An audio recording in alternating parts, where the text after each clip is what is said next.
This is Magic Talk with Chris Lynch. Well, this year may have started off rocky for many of us, but there is good news amongst it all. Fergus Jenkins, a Christchurch fighter dubbed The Future, struck gold at his first International Mixed Martial Arts Federation Amateur World Championships.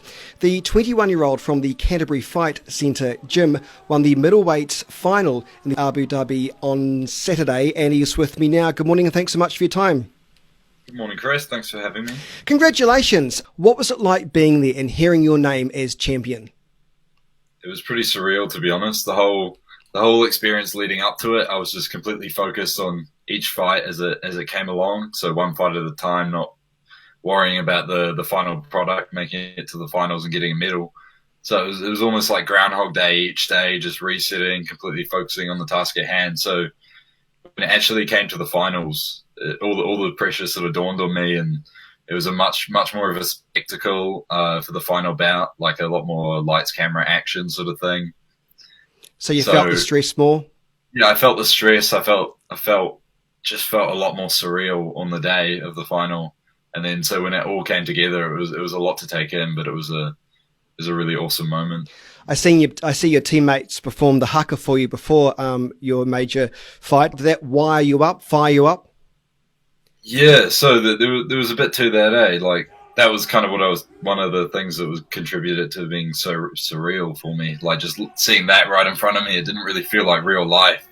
Like, in my face on the projector behind it, I was trying not to look at that and get too panicky, like seeing such a crazy scene in front of me. But I think it was important for me to, even though it's such a powerful thing, the haka, to try and stay grounded and focused, because it's really tactics and strategy that wins the fight. But I knew that I could have that in my reserve, in the back of my head, when the fight got tough, when it got in the later rounds, and I was able to definitely channel that and use that as the fight went on. Well, it worked because, this is your first major tournament, but you dominated from the outset, winning 3 of the 4 bouts before the final submissions. What goes through your mind when you finally hear your name as winner? And you don't have to be humble here.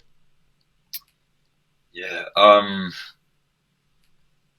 was just crazy, to be honest. Like, especially after, I was happy that the last fight was tough, because it really cemented how much it meant to me. Like, if I just went through and dominated everyone, I don't think it would mean quite as much getting that accomplishment.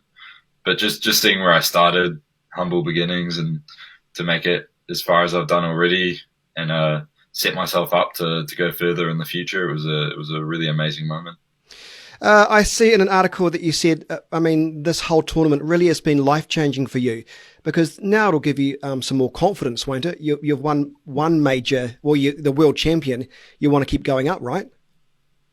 Yeah, definitely. I think life-changing in a lot of ways, just going through that sort of mental pressure and stress, and like coming through an event like that, it's only going to make me stronger going into the future. And then just the experience that I gained from it, having 5 fights in 1 week. I only had 5 fights coming in over multiple years. So to double my fights in 1 week was just huge in terms of my growth as a fighter. And then my growth as a person, as I say, from the mental stress of the event. And yeah, the confidence that I have going forward, and just the exposure that it's given me, compared to before, where I was sort of a bit under the radar.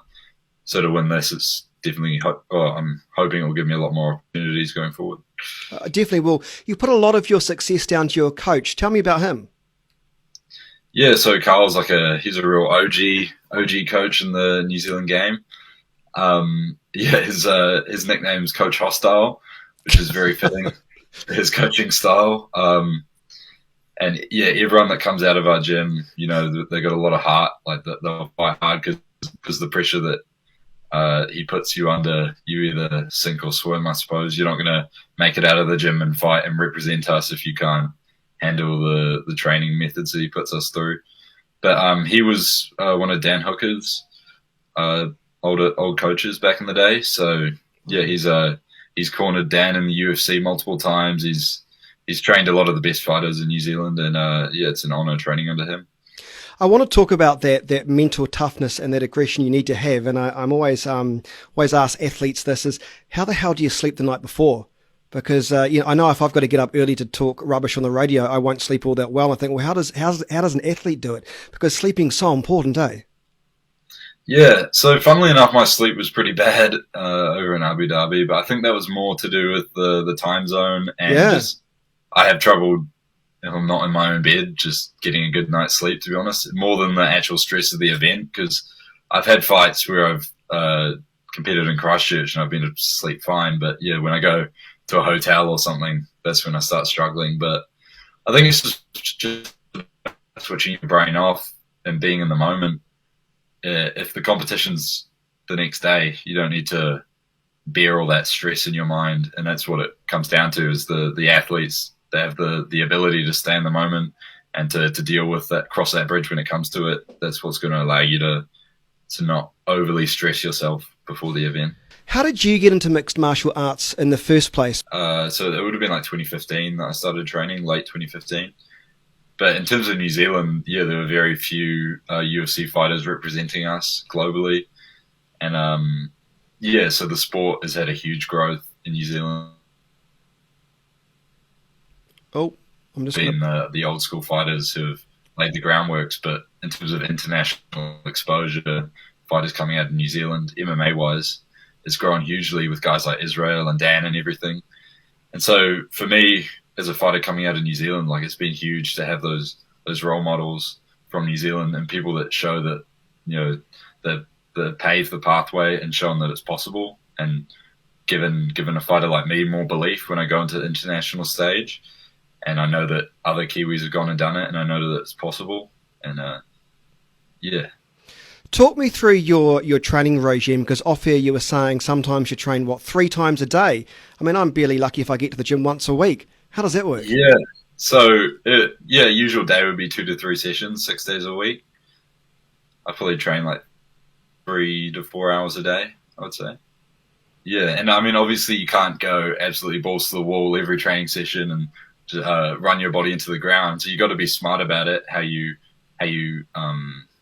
I guess, program your training for the week. You want to have high intensity sessions and low intensity sessions. And then for a sport like MMA, where there's such a mix of skills, it's really important to get the right ratio, to get your wrestling, to get your grappling, to get your striking, then also your strength and conditioning, stretching, all that sort of stuff. I mean, even in MIQ, without making you feel down about things, but I mean, this is going to be a huge change, isn't it? Do they prepare you for what is next? Because I think you were saying MIQ, what is now 10 days. That's a long period to not be going to the gym 2 to 3 times a day. So what do you tell yourself? I know you'll be able to exercise in the courtyard eventually, probably tomorrow. Yeah. So basically right now I'm just happy blobbing out, to be honest. Yeah. So I'm just taking the opportunity to relax right now, but I'm sure, I'm used to that routine and the regular training and staying disciplined and everything. So probably at some point I'll hit a wall and I'll have to start doing something productive. But right now I'm just happy kicking back and relaxing. Just do prank phone calls to your mates and pass the time that way. I mean, you're allowed to blob out. You're a world champion. Has that sunk in yet? It's starting to sink in, yeah. But no, I'm just looking forward to what's next. What is next, just funny? What are your future plans? Yeah, so initially before this event, I was looking at going pro pretty soon after. But just considering the amount of experience I got in such a short time, I mean, I think you can make a good case that staying amateur for a bit longer and racking up more and more experience through these tournaments, these IMAF tournaments, which is the one I competed in just last week, that will allow me to rack up a lot more fights in a shorter time. So I think I'll have to talk to my coach and see what's next. But yeah, either continue amateur or turn professional. Well, the world's your oyster. It really is. You've got so much potential, so much talent, and I just wish you all the very best. It's such a nice story to bring to the people of Christchurch, New Zealand, after covering so many bad stories. So congratulations on your success, and thanks so much for being with us this morning, Fergus. Thanks so much. Cheers. Fergus Jenkins, everybody. This is Magic Talk. Have a great morning.